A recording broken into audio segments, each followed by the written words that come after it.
In 7 days, the NFL officially allows tampering between teams and the incoming free agent class.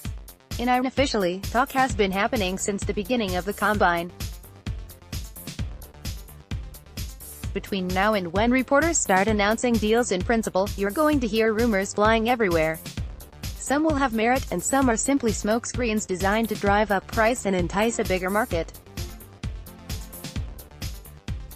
During some conversations in Indianapolis, many of them in the wee hours, we can parse a few storylines to monitors. Le'Veon Bell will be heavily courted. At 27 years old, the two-time All-Pro literally has half of the league interested in him, per league conversations. While not all of them will make serious offers when next Monday rolls around, at least 14 teams have expressed interest in him and he's going to have a bidding war for his services. 2 teams to watch: the New York Jets and Oakland Raiders. Multiple sources believe the Jets are going to be heavily involved, as many have expected for months. As for Oakland, the Raiders desperately need a start to sell for both the short and long term. Bell would be a great fit in that regard. One other fit: the Baltimore Ravens. With Lamar Jackson under center, Baltimore needs a terrific ground game and a read option threat. Bell is both of those.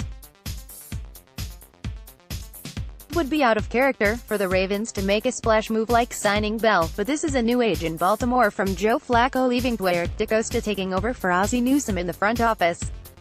Los Angeles Rams out west. The Rams swung for the proverbial fences last offseason. They came only a few feet from hitting a home run. Now, Los Angeles has to figure out how to move forward.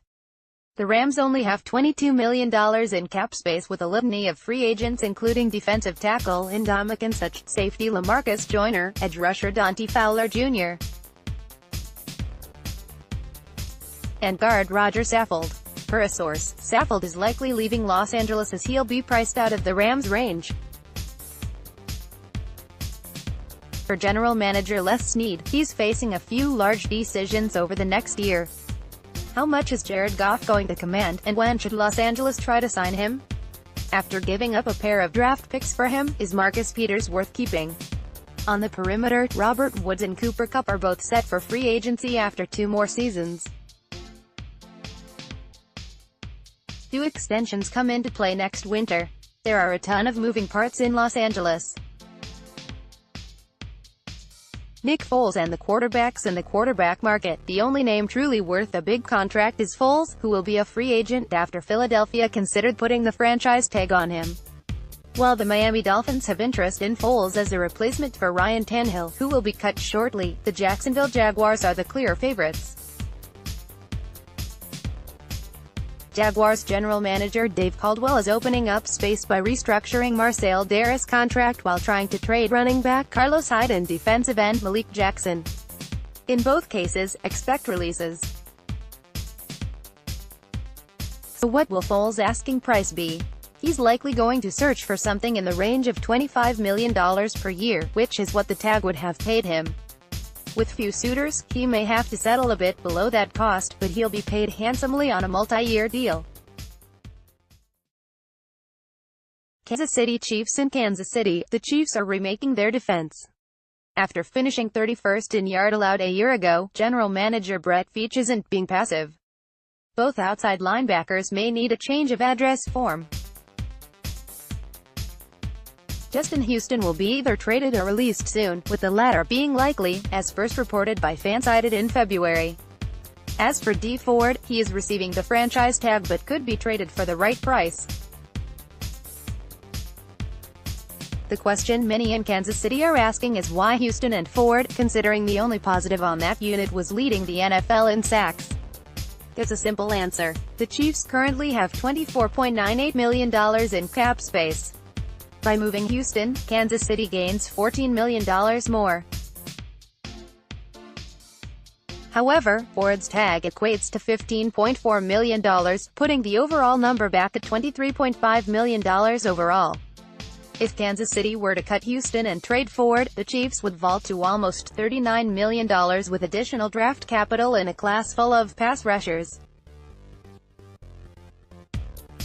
With huge extensions coming for Tyreek Hill and Chris Jones, and eventually Patrick Mahomes, Kansas City has to be smart with its money.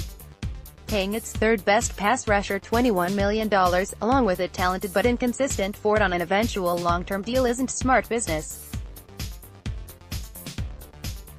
Los Angeles Chargers. Staying in the AFC West, the Chargers are trying to retain an important part of their defense. Los Angeles is hoping to bring back inside linebacker Denzel Perryman before the Thumper hits free agency, per source. Perryman, 26, is terrific when healthy, but has simply struggled to stay on the field. In 4 years with the Chargers, the former University of Miami star missed 22 games. That said, his talent is tantalizing.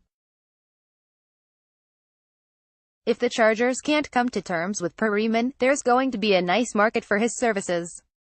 Tampa Bay Buccaneers. Finally, the Buccaneers are attempting to climb out of the NFC South cellar. They'll have to be creative. After hiring new head coach Bruce Arians, Tampa Bay has new reason for hope. However, there are going to be hard calls ahead on both defensive tackle Gerald McCoy and wide receiver Deshaun Jackson. McCoy is due $13 million this season with no dead money on that deal. Jackson is within that same structure at $10 million. In addition, Jackson had a rough relationship with quarterback Jameis Winston last year, per a source with knowledge of the situation. With only $17.6 million in space and coveted slot receiver Adam Humphries hitting the market, general manager Jason Licht has to move into action soon. Only 1 week to free agency, and then the madness ensues. Power Rankings. Best 10 free agent signings of all time. 1. Drew Brees, New Orleans Saints. 2006 brings a Super Bowl to the Big Easy. 2. Reggie White, Green Bay Packers. 1993 turns an outpost into a champion. 3. Peyton Manning, Denver Broncos. 2012 another ring for the Mile High City. 4. Charles Woodson, Green Bay Packers. 2006 stolen in his prime from the Raiders. 5. Deion Sanders, San Francisco 49ers. 1994 primetime gets San Fran over the hump. 6. Deion Sanders, Dallas Cowboys. 1995 primetime takes Cowboys to the promised land. 7. Kurt Warner, Arizona Cardinals. 2005 Warner takes Cards to the Super Bowl. 8. Rich Gannon, Oakland Raiders. 1999 from backup to MVP. 9. Chris Martin, New York Jets. 1998 one of the best back ever leaves Pats in his prime. 10. Darrelle Revis, New England Patriots. 2014 Revis helps the dynasty continue in Foxborough. Quotable: I don't even have to play football if I don't want. I don't even need the game. I don't need to prove nothing to anyone. If they wanna play, they're going to play by my rules. If not, I don't need to play. Pittsburgh Steelers wide receiver Antonio Brown. On his future, Brown is continuing to torpedo his value. The 30-year-old surely believes he's simply telling the truth and forcing his way out of Pittsburgh. In reality, he's becoming toxic. Despite his immense talents, few teams are going to want anything to do with a player on the wrong side of 30 who says he doesn't need football. Worst of all, Brown is not in touch with reality. If Brown doesn't play, he will be forced to pay back $11.8 million in bonuses he has been paid as part of his contract. This has become a daily train wreck. Podcast. Check out Matt Verderame and Josh Hill every week with a new Stacking the Box episode. This week, the guys talk free agency, who won the combine, and much more. To subscribe, please go to iTunes, and get all the latest episodes sent to your mobile devices. Random stat: Houston Texans are the only NFL team to have never played in a conference title game. Since Houston's inception in 2002, the New England Patriots have participated in a dozen, including a current streak of 8. Info learned this week. 1. The debate between Murray and Rosen truly begins with Kyler Murray measuring at 5'10" and 1/8", and 207 pounds. Talk is picking up that he'll go no. 1 overall. The question is whether that's to the Arizona Cardinals, or a team that moves into that spot. The reality of that situation is straightforward. If the Cardinals draft Murray and deal second-year quarterback Josh Rosen, general manager Steve Keim might as well clean his desk out. It would be a stunning admission that both he's no longer in charge, head coach Cliff Kingsbury is, and that he brutally whiffed on Rosen.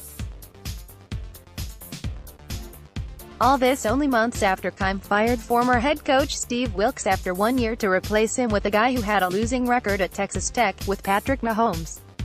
Should the Cardinals trade out of the spot, they could use the additional draft picks to start rebuilding one of the league's worst rosters. It seems a no-brainer from that standpoint unless the team firmly believes Rosen is going to be a bust. If Rosen does hit the market, the Washington Redskins should be heavily involved. Washington desperately need a cheap quarterback for the next few years as Alex Smith tries to recover from his broken leg. Smith's cap hits are $20.40 and $21.4 million over the next 2 seasons. Rosen, on the other hand, comes in at $3.99 and $4.79 million for Arizona over that same span. Point 2. DK Metcalf becomes polarizing prospect. How much do you value production against measurements and 40 times? The answer to that question likely determines your feelings towards Ole Miss receiver DK Metcalf. Metcalf dominated the scouting combine, showing up in peak condition. Indy, the former Rebel measured 6'3" and 228 pounds with 1.6% body fat. He also put up 27 reps of 225 pounds on the bench press before running a blazing 4.33 40-yard dash time. So what's the issue? Metcalf was hurt in college last year and not overly productive in Oxford. In 12 games as a redshirt freshman, Metcalf caught 39 passes for 646 yards and 7 touchdowns in 12 games. In 2018, his season ended prematurely with a neck injury, limiting him to 7 games. Before getting hurt, he ranked second on Ole Miss with 26 catches and 569 yards. The other problem is the complete inability to change direction. At the Combine, Metcalf ranked in the bottom 3rd percentile of both the 3-cone drill and 20-yard shuttle.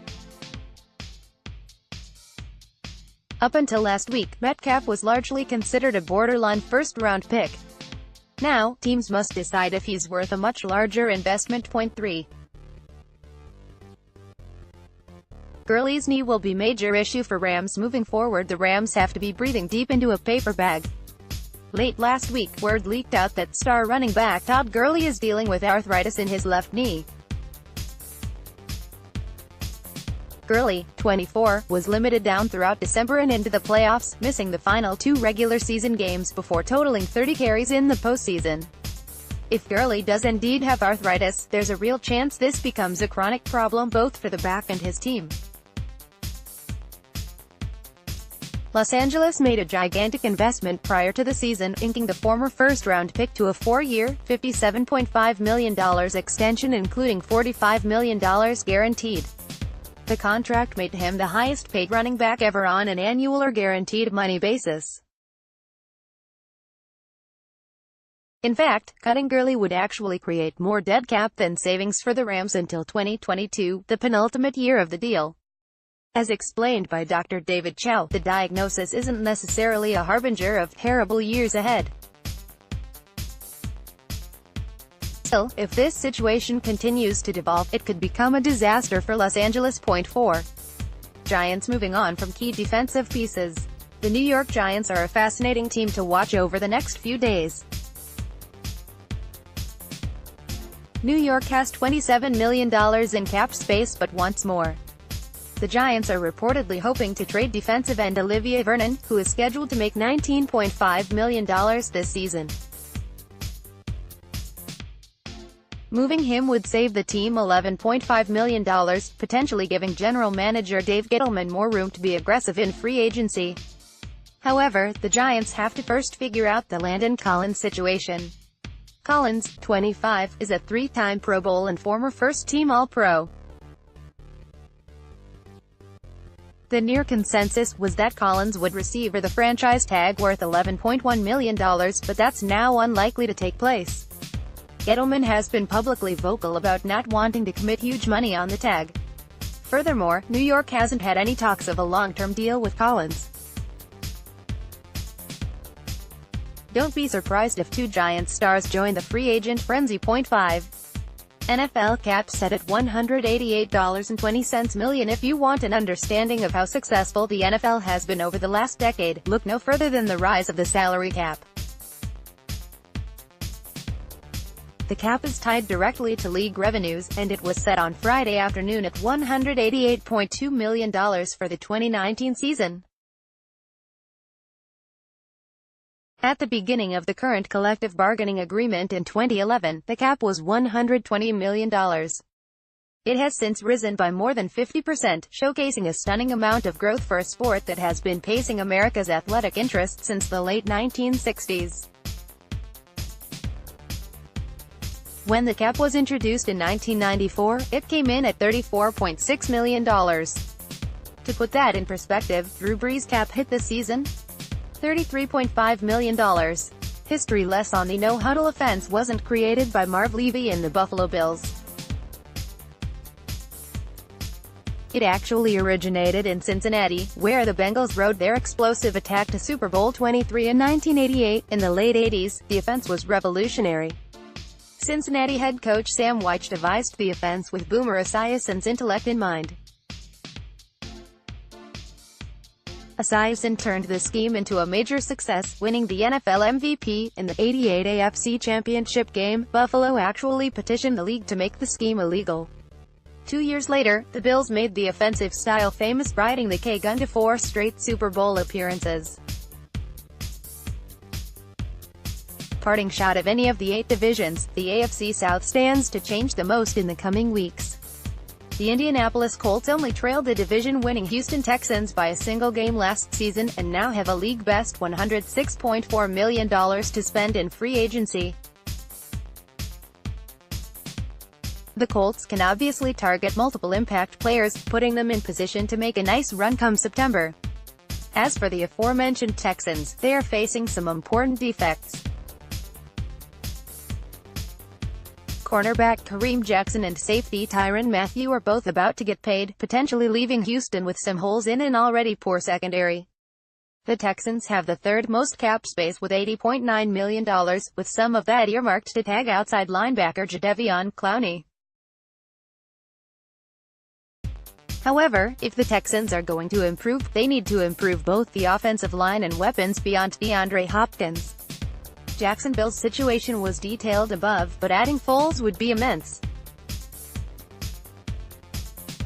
The Jaguars still have the personnel to field an elite defense, and getting Foles into the mix alongside a healthy Marquise Lee would make the Jaguars a tough out. Finally, the Tennessee Titans. Tennessee has been linked to having interest in Antonio Brown, although that seems like a poor fit. Head coach Mike Vrabel is no-nonsense, and the Titans are a run-heavy offense with an erratic quarterback. Tennessee's best approach might be to continue building the offensive line while getting another option on the outside who isn't Brown. Think Tyrell Williams or Golden Tate. In the AFC South, free agency might well determine how the standings shake out.